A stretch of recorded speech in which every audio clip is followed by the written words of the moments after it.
తర్వాత రోజా ఏపీ అసెంబ్లీలోకి అడుగు పెట్టబోతున్నారా? అయితే అధికార పక్షం ఈజీగా లైన్ క్లియర్ చేస్తుందా అన్న ప్రశ్నే ఉత్కంఠ రేపుతోంది. నగరి ఎమ్మెల్యే దూకుడుకు కళ్లెం వేయాలని టీడీపీ భావిస్తోంది.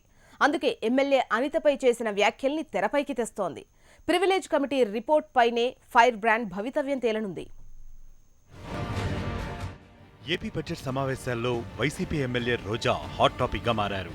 ఏడాది పాటు సస్పెన్షన్ వేటుకు గురైన నగరి ఎమ్మెల్యేకి చిక్కులు తప్పడం లేదు. సస్పెన్షన్ ఎపిసోడ్ ముగిసినప్పటికీ ఫైర్ బ్రాండ్ కు మరో తలనొప్పి మొదలైంది. టీడీపీ ఎమ్మెల్యే అనితపై ఆమె చేసిన కామెంట్స్ వదల బొమ్మాళి అంటూ వెంటాడుతున్నాయి.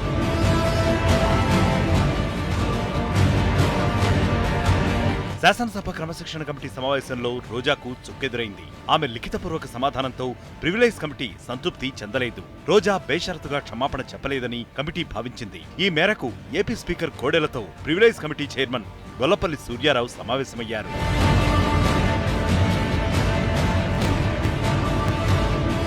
2015లో కాల్మనీ వ్యవహారంపై అధికార పార్టీపై రోజా ఆరోపణలు గుప్పించారు. సీఎం చంద్రబాబుపై ఆమె చేసిన వ్యాఖ్యలు దుమారం పుట్టించాయి. దీంతో ఏడాది పాటు ఆమె సస్పెన్షన్ కు గురయ్యారు.